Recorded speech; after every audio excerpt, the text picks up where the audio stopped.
Bom, painel 3 contextualizado, convidamos para a primeira palestra o doutor Michael Pollitt, ele que é professor de Economia Empresarial e diretor do Grupo de Pesquisa Energética da Universidade de Cambridge.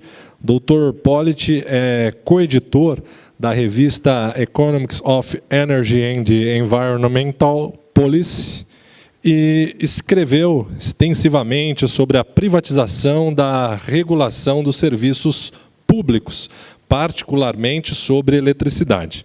Ele é o autor de mais de 60 artigos em revistas arbitradas e 9 livros. Dr. Pollitt já trabalhou com o Banco Mundial e com a Comissão Europeia e aconselhou empresas e agências reguladoras nacionais em todo o mundo. Dr. Michael Pollitt.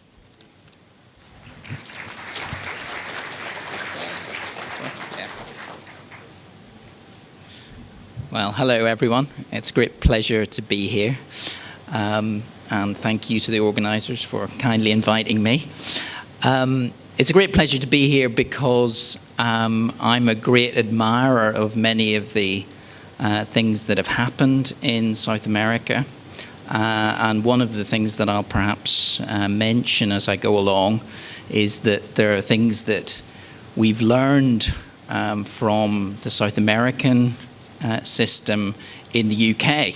So it's not just about trying to teach you things that have happened in the UK that might be useful to you, but actually it's about learning from the many experiments that have gone on around the world in how to regulate electricity systems. I should say at the beginning that as an economist, I don't predict the future. I meet many engineers who seem to know what the future will look like, whereas, of course, economists know that you should not predict the future. So although I am talking about the future, I'm not trying to predict it. Of course, I should also say that I am trying to shape it. So I am advocating some ways of looking at the future of regulation, which I hope will be adopted, because I think they make sense. Whether they will or not is another thing. Okay, so let me first of all set out the area that I'm going to look at. I am going to focus on the regulation of distribution companies. I perhaps should define what I mean by a distribution company, specifically about a distribution system operator. So a distribution system operator is selling distribution services. It may also sell other services which are competitive.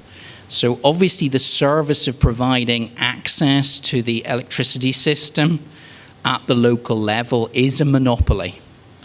But many other things that distribution companies may be doing are not monopolies. So for instance, connection of new customers, that is not necessarily a monopoly. That can be competitive and is competitive in the UK.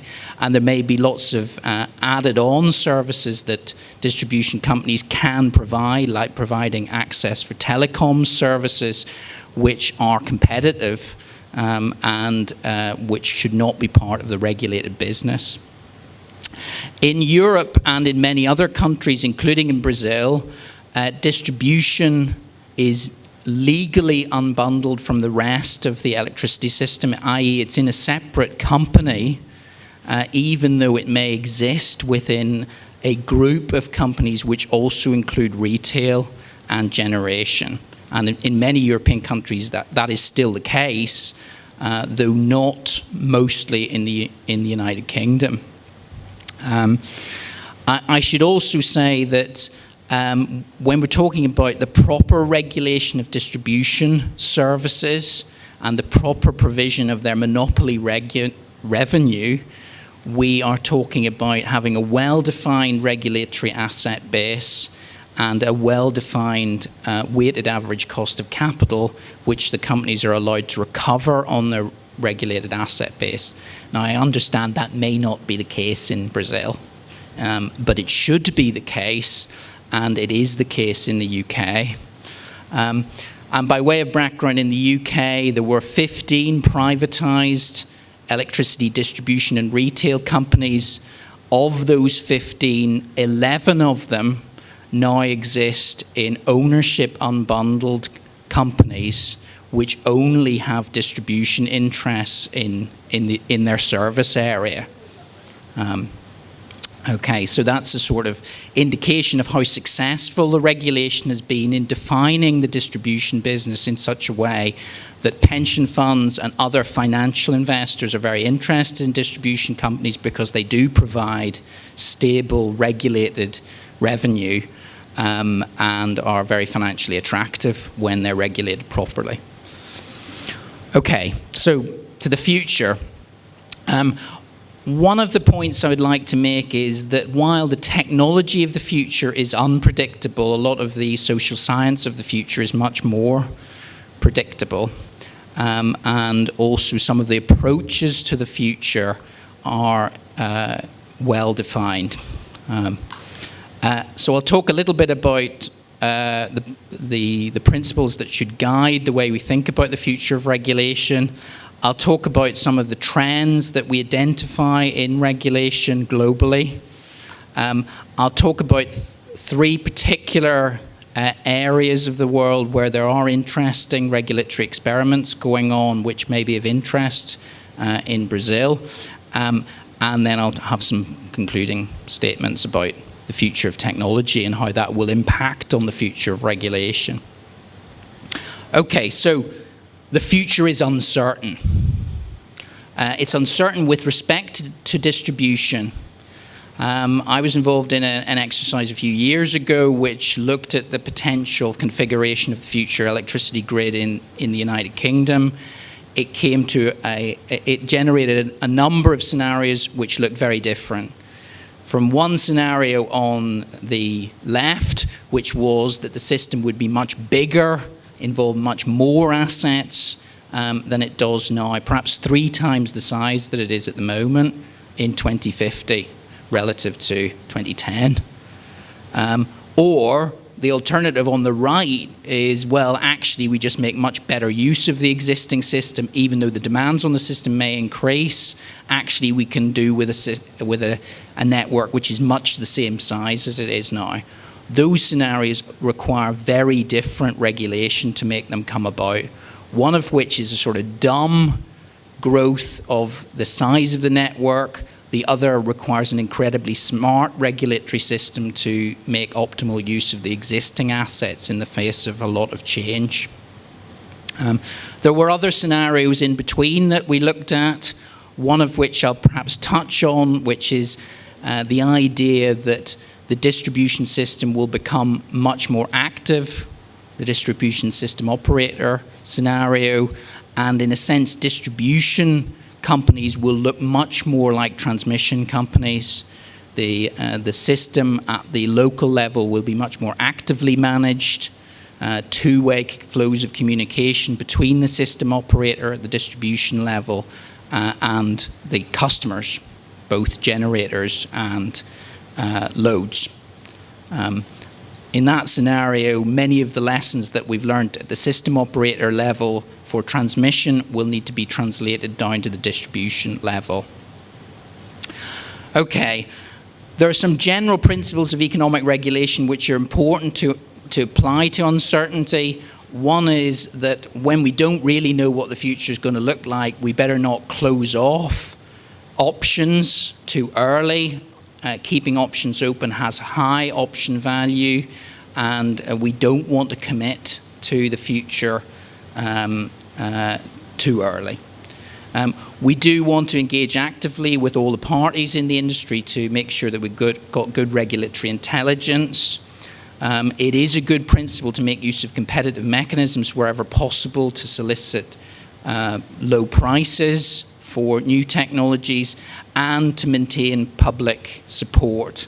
The reason why we make use of competitive mechanisms primarily is because they're very easy to justify within the regulatory system. People understand that if something is provided competitively, that is the price, that it is a fair price. One of the big issues in Europe is the ongoing discussion about how unbundled the system should be in the future. We've moved towards a system which is heavily unbundled, separating out retail from distribution, from transmission and from generation, clear accounting and legal separation between different business units, and a lot of actual ownership unbundling, which I've already mentioned. One of the questions that arises in the future is whether we need to reintegrate some of those functions in order to fully exploit future technological opportunities. That is an ongoing discussion. Related to that is whether we need to begin to carve out more microgrid networks. We want customers to be able to acquire some of their distribution assets in order to optimize their generation and their network assets jointly, and whether we need new kinds of licenses. If there are going to be new players getting access to electricity customers and to electricity generators, do they need to be formally licensed by the regulator to provide services? If I'm telling people how to manage their load at the household level, clearly we can't necessarily have anybody doing that without any regulatory oversight, because the capacity for customers to be missold or misled is clearly very high, and that would be politically unacceptable if that happened in significant numbers to vulnerable customers. And by way of observation, all of those potential futures that we identified are present in some way at the moment. There has been some new building of transmission and distribution assets. There's been some movement towards microgrids. There's been some movement towards distribution system operators. So all of these potential futures are still up for grabs, and maybe we'll see bits of them emerging in different places within the same country. There is some interesting economics which might be present in the future. Networks might compete with each other. We're already seeing a convergence between electricity and telecoms, and clearly the extent to which information and energy compete with each other to provide final energy services is very interesting. Existing energy networks already compete with each other. Gas competes with electricity to supply household energy. It's also true that over time we may be seeing increasing prices for monopoly-provided network-specific assets. As we know, some of the biggest monopolists in the electricity industry are the equipment suppliers, who have got global oligopoly power, global monopoly, and they've got monopoly beyond anything that a local electricity company might have. Clearly, relying on them to provide equipment to the distribution system is potentially very expensive, whereas actually what we want is mass-produced high-volume equipment to be provided to the system, because that's going to get cheaper. So the sort of the sort of small app, general consumer device, those things are going to get cheaper relative to switchgear and network-specific assets. And information processing is going to get cheaper over time, and the ability to extract value from information, we hope, will increase relative to the cost of hard network assets. And of course, as people see the potential of home-produced energy, or energy which is being provided through smarter IT, and people see the ability to achieve savings through smarter technologies which are mass-produced, people will question the charges that are arising from monopoly-provided assets. And the legitimacy of those charges will increasingly be questioned. We're already seeing that in parts of the United States, for instance. It'll also be the case that regulators will be under more pressure. We've got 100 regulatory experiments running across the world, hundreds of regulatory experiments. People are increasingly comparing their regulatory agencies' performance.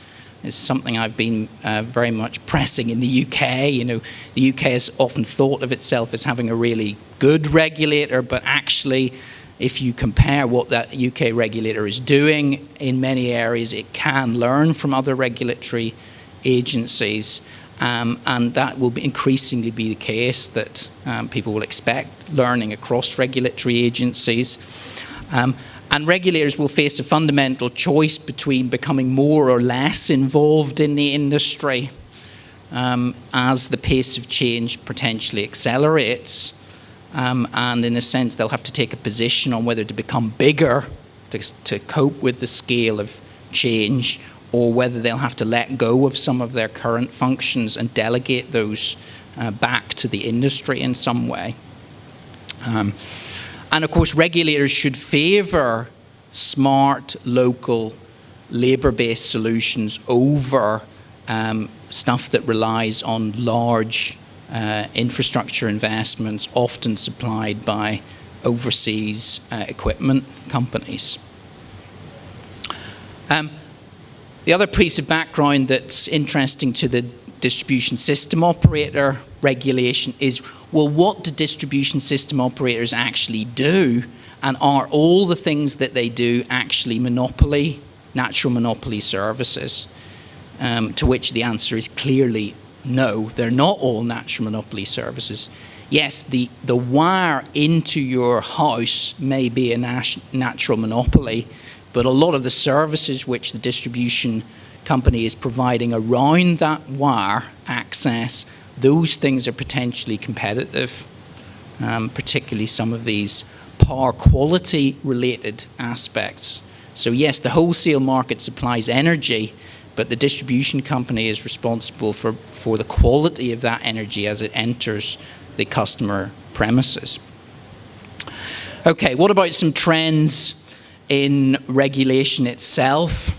And here I draw on the experience that we've had in the UK with a significant review of our system of regulation. We used to have a system of regulation called RPI-X, where regulated charges for distribution and transmission companies went up at the rate of inflation minus an efficiency factor X.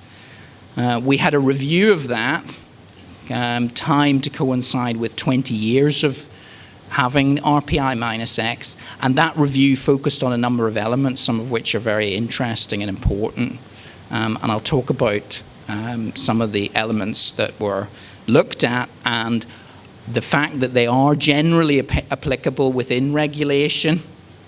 We have now had the outcome of the review. A new system of regulation has been implemented called RIO, where the regulated revenue of the distribution company has been more related to the incentives around providing quality on the distribution system, promoting innovation, and focusing on a wider set of outputs than just the provision of energy to the household.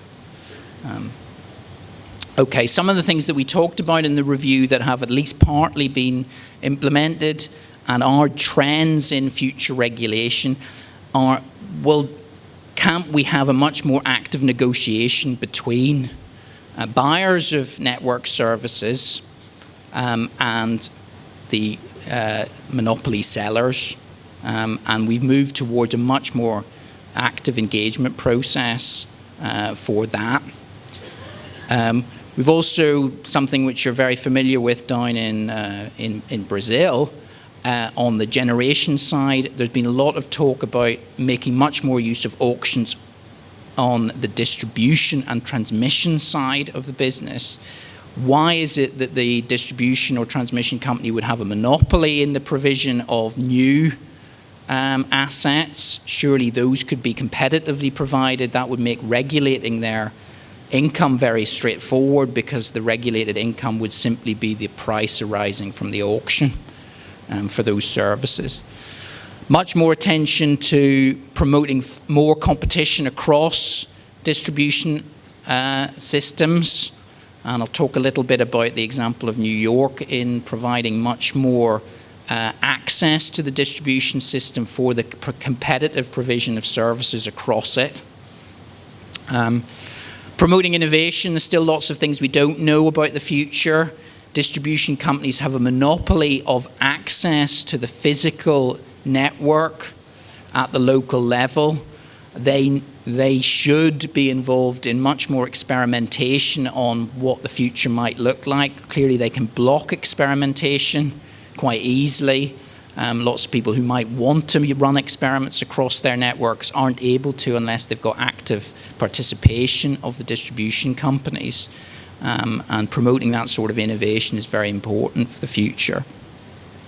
And do we need more or less unbundling? We've seen massive amounts of unbundling in the telecoms network, right down to the local loop, that last mile of telecom wire. Do we need more in the distribution system, or indeed less, as I suggested earlier? The future of unbundling is really quite important in the distribution system. And what we've seen is some attempt, at least as a result of Rio, to look very carefully at each of those elements and to see the extent to which they can be promoted even further. I think those are very important for the future evolution of regulation and also for the way that the regulated revenue is determined in the future. We need much more attention to competition in provision and in the setting of the initial revenue requirements of the distribution companies. And in terms of some of the elements, customer engagement, we live in a world where that's increasingly expected. Customers want to engage. Quality of access to the network needs to be strongly incentivized. So one of the big issues in the UK is there's lots of distributed generation. It wants to connect quickly to the network. It wants to get quotes for how much it would cost to connect to particular parts of the network very quickly. And that now has been strongly incentivized by the regulator under Rio. That rapid provision of information, rapid connection of new small generators to the system. Promotion of innovation funding, I'll talk specifically about that. Is there pressure for more unbundling? So we've seen at the transmission level the separation of transmission asset ownership from system operation. You have a independent system operator in Brazil. In many parts of the United States, that's also the case. That is a trend globally. The question is that something that's going to happen at the distribution level as well? Is it will the distribution system operator be separated off from the distribution assets? Question mark. Or indeed the system operator at the transmission level simply take over more of the functions at the distribution level, each of which is possible. And indeed, people are already thinking about that. And of course, new business models will evolve. One of the things I'm very interested in is the role of the public ownership in the electricity system. We've seen much more innovative public ownership entities emerge. In the UK, we've experimented with not-for-profit entities which are limited by guarantee, a sort of new type of public ownership, which may be a way of keeping the cost of capital down, but legitimately regulating the charges of parts of the electricity system. So regulators will be faced with a choice in a more complicated future. Do they give up some functions potentially to independent system operators who will increasingly do the real-time regulation of the system and do a lot of the network planning? And the regulators simply focus on oversight of the system and monitoring the fact that it's performing well, rather than what we've seen in many jurisdictions, including in the UK, regulators increasingly being drawn into individual investment decisions, which is clearly not sustainable in a technologically rapidly changing environment. And indeed, I was having a meeting with the Secretary of State for Energy and Climate Change in the UK just last week, and my number one suggestion was to create an independent system operator in order to shift a lot of the functions of the independent regulator into the system operator, and to have much better real-time regulation of the system, and indeed much better strategic regulation, because because the regulator would no longer be involved in short-run decision-making and individual decisions about new transmission lines, for instance. And as the potential for consumer energy and much more involvement by consumers who are also producing their own electricity increases, and we're seeing much more ownership of the electricity system by both its customers and by third parties, as well as traditional utilities, I think regulation is becoming more complicated and hence needs to be clarified for a new reality.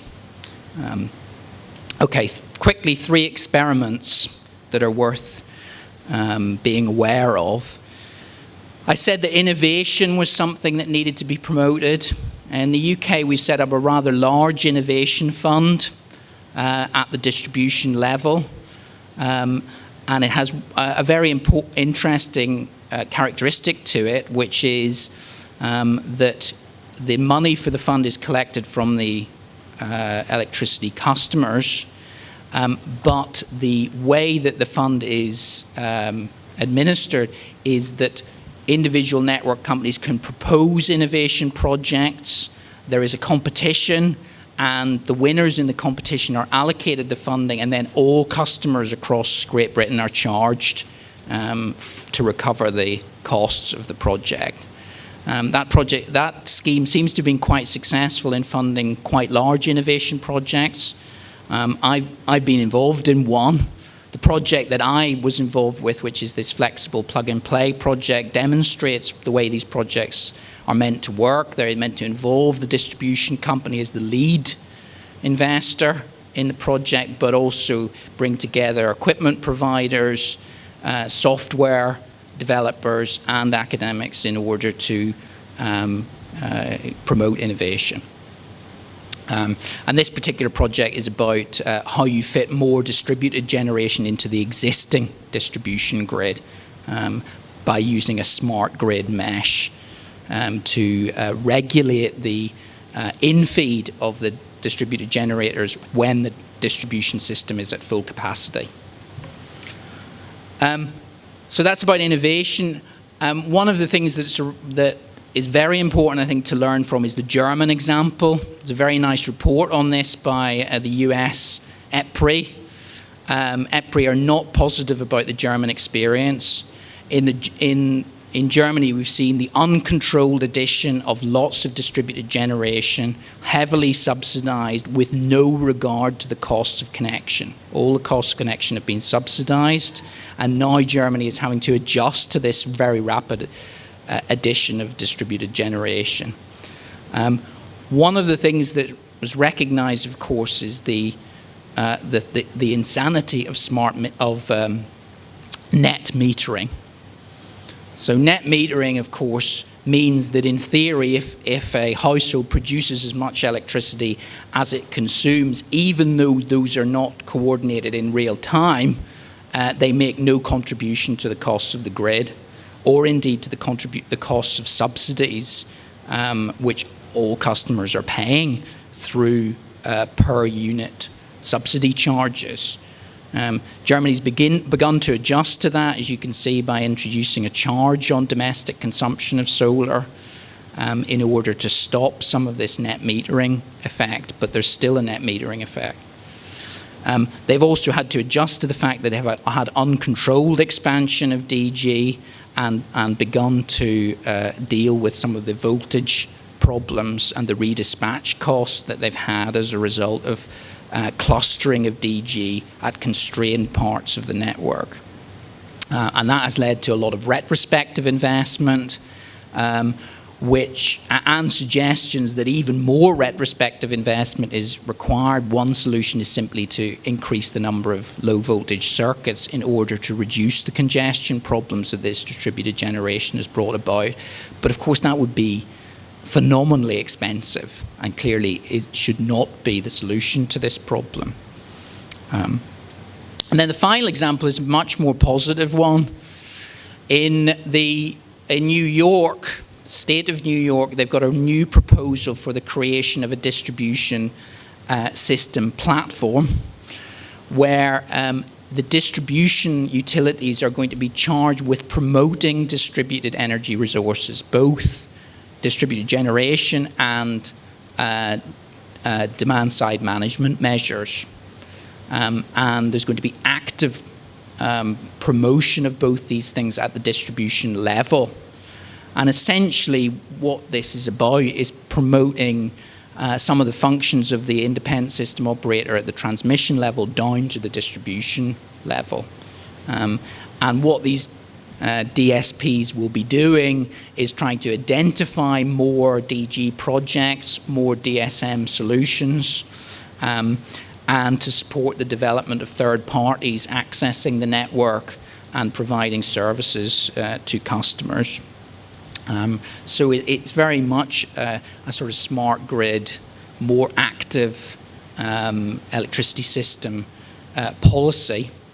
And indeed it involves extension of market functions down to the distribution system operator level. A very interesting experiment worth watching, I think. Okay, the future. I think one of the things that's very important about the future is there are some big technological trends out there. The most interesting one from an economic point of view is the idea that there's going to be increased transaction resolution. The idea that we're going to get more real-time information on people's consumption and more information potentially on the consumption of each electricity consuming device that people have. The question is what will end up being done about that. So there's no doubt that increased computing power will drive that increase of information, and clearly some people may be able to make money from that increased amount, that increased resolution of information. And there are new technologies out there. These have all been mentioned. The Tesla battery is an interesting technology which will allow much more local demand-side management to take place within the distribution system. We've heard mention of electric vehicles and their potential to affect both positively and negatively the electricity distribution system. The thing we don't know is how significant any of these technologies are really going to be. The other thing that's interesting about future technology is communication between devices. So not just the idea, as we've heard mentioned already, that customers might respond to time of use prices. It's the idea that machines may talk to one another.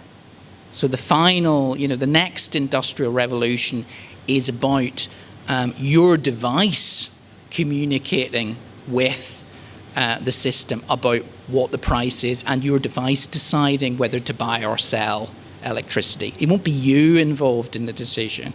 It will be completely between the machines, both on the buy side and the sell side. And of course that is potentially very significant because one of the major barriers to demand-side management and demand-side participation is most people are not interested in interacting with their electricity supply in real time. A few engineers are because they find it interesting, but most people don't care. So if the machines can do it all, maybe there will be some advantage. But there is some economics in here which is very important. As people get richer, they get less interested in electricity. They get less interested in the price of electricity. They get less interested in interacting with their electricity system. As I get richer, it's somebody else's problem. It is also the case that distributional issues are very, very important. Regulators are fundamentally concerned with poor customers and the impact of technology on poor customers. One of my engineering friends likes to say, you know what, in the future, people who've got smart devices will pay a third of what people who've got dumb devices will pay. That is not going to happen. No regulator on earth will allow rich people to pay a third of what poor people are paying. That is clearly not going to happen. And interestingly, and there's going to be additional concerns. Cyber security and privacy are big issues as people get richer. They really care about these things, and especially where the benefits of transferring information are small, which they are in electricity, but the cost could be large if you had a data loss which led to your house being burgled. Clearly, the future is very vulnerable to scandals around data being mishandled in the electricity system. So customers will very likely value the same things that they value at the moment as we go into a smarter future. Regulators are going to think about the same things that they think about now. But of course, regulators should promote socially useful developments. I think the challenge for the industry is to move beyond experiments which we all enjoy to things where you can demonstrate that new technology is actually producing benefits for customers. That is not clear at the moment that new technology is really doing that. Even something like smart meters, clearly some people benefit from having a smart meter, but in general, the cost-benefit analysis at the whole energy, the idea that lots of energy service companies will be offering dodgy financial products to customers, particularly poor and vulnerable electricity customers, again, that's not going to be allowed to happen in most jurisdictions. So there's going to be heavy financial regulation against mis-selling of electricity products in the smart future. And indeed, the implications of all this increased smartness for poor customers who can't understand what many of these products actually could do for them is going to be very important. And the idea that poor customers will end up paying more because they don't have an electric vehicle, or they don't have a pool, or they don't have a air conditioning is clearly not consistent with the past history of regulation of the electricity industry. Thank you very much.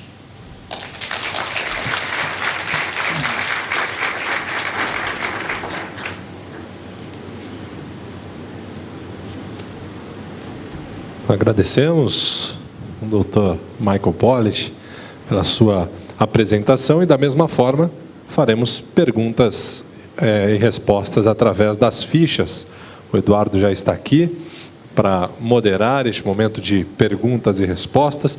Lembramos que temos alguns poucos minutinhos, então se você gostaria de fazer alguma pergunta, por favor, entregue as suas fichas às recepcionistas. Eduardo? Enquanto o pessoal vai escrevendo as perguntas e pensando, já tinham chegado para mim aqui algumas perguntas. Professor, thank you very much for your presentation. Before everything else. O senhor estaria sugerindo que a regulação por preço teto chegou ao seu limite? Se sim, como implementar o regime de receita teto sem gerar instabilidade? So, is price cap regulation reaching its limit?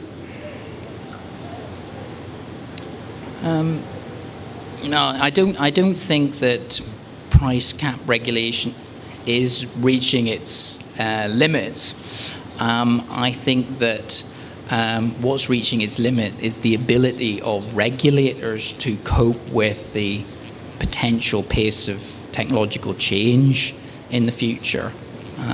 So one of the things that we've been discussing in the UK is, how can we divide the functions of regulation between the system operator, the sector regulator, and the Ministry of Energy. And getting that institutional division of functions correct is the challenge of future regulation, beyond simply calculating the allowed revenue of the monopoly distribution company.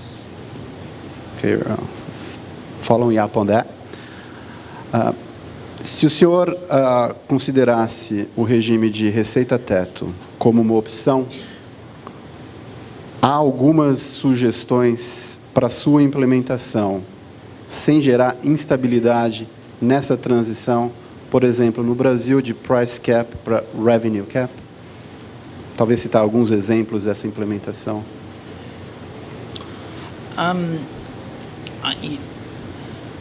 I think the difference between price cap and revenue cap is not necessarily material. In the UK, we have effectively got a revenue cap. I think the difference between price cap and revenue cap regulation is about the degree of exposure of the distribution company to volume risk.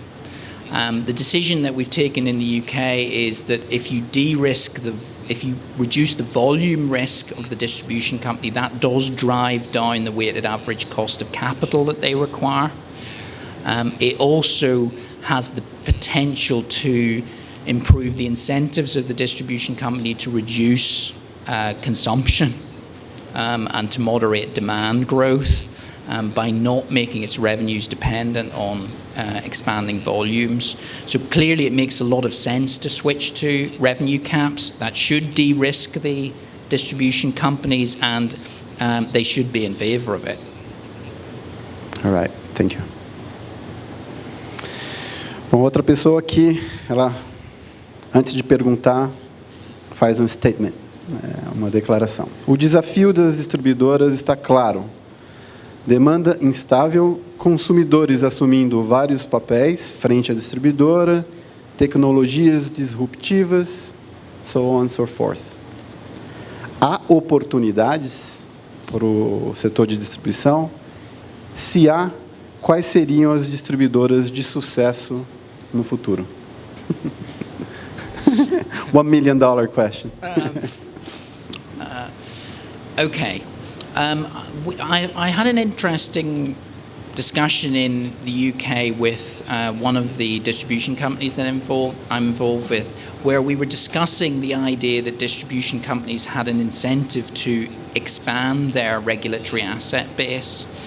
And actually what they said to me was that actually their investors were interested in a stable regulatory asset base and didn't have much interest in promoting the expansion of the regulatory asset base. So what we should distinguish between is the stability of the return on the regulatory asset base and opportunities for increasing the regulatory asset base. It is perfectly possible to be in a fast-changing environment where the existing regulatory asset base is protected by regulation and your return on your existing assets is insured. The increase in the regulatory asset base arising from new opportunities, that is clearly a competitive business, and some existing distribution companies will do well in that business. They will do well at expanding competitive services, but it will be a completely different business line.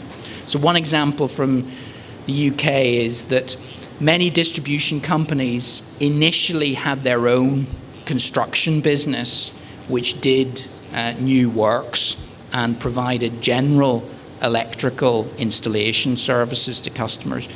Almost all of them got out of that business, and only one or two have survived as big electrical service providers. And that's a good example of how, yes, some people will make it in the competitive space, but most people will choose to retrench and focus on their core business. Okay, and it's a follow-up question on that. A gente falou aqui de distribuidora de futuro. Existe, na opinião do senhor, para acompanhar a distribuidora do futuro, um perfil de um regulador do futuro? Um regulador que pense diferente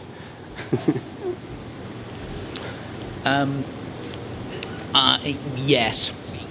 I think that, now this may not be true in all countries, but I think what is true in many countries is that the economic regulator, it consists of civil servants who move between ministries and don't spend a lifetime specializing in electricity. That means that the regulator is best placed to focus on strategic issues of political concern and to focus on the economic measurement of impact, essentially regulatory impact analysis, because that is a common function between different industries and across government. What the regulators should not be doing is actually making decisions which require deep knowledge about the technology of the industry or day-to-day involvement in the running of the industry. Those functions should increasingly be delegated across to an independent system operator, where you've got people who've made a career in the sector, who are in an organization dedicated to promoting the general benefit of the electricity system. So I think the regulator of the future has to be much more about measuring impacts of regulation and monitoring the behavior of the system operator, and much less about the day-to-day involvement in the investment decisions of the sector. Okay. Como é que a gente está de tempo? Quanto tempo temos, Luciano? Mais uma pergunta, dá tempo aqui? Ok. Professor Pollitt, o senhor acha que a implementação de Smart Grid vai permitir finalmente a implementação de tarifas inteligentes? A pergunta vem do seu statement. O senhor disse que consumidores não querem lidar com tarifas variáveis. So, will Smart Grid allow for the implementation of smart tariff, or that's just a dream? Well, if Frank's still here. Right there. I always listen with interest to distinguished speakers from the US talking about retail competition and the future of retail competition, because of course we have had retail competition in Europe for a decade and a half, and I think one of the primary lessons from that is what people are interested in is they're interested in predictable bills. So what they want is their bill to be the same every month, and they'd sacrifice some opportunity to save money in order to buy their way out of exposure to high bills in a particular month. Now, that doesn't mean they're not interested in getting a rebate from consuming at a particularly advantageous time, but it does mean that you do need to realize that most consumers want to pay a fixed amount per month. And we've seen that in many other network industries, particularly with broadband provision. People don't want to pay per megabyte. They just want, a unlimited megabytes. They certainly don't want to pay more when the telecoms network is congested. They want to pay the same amount at any time.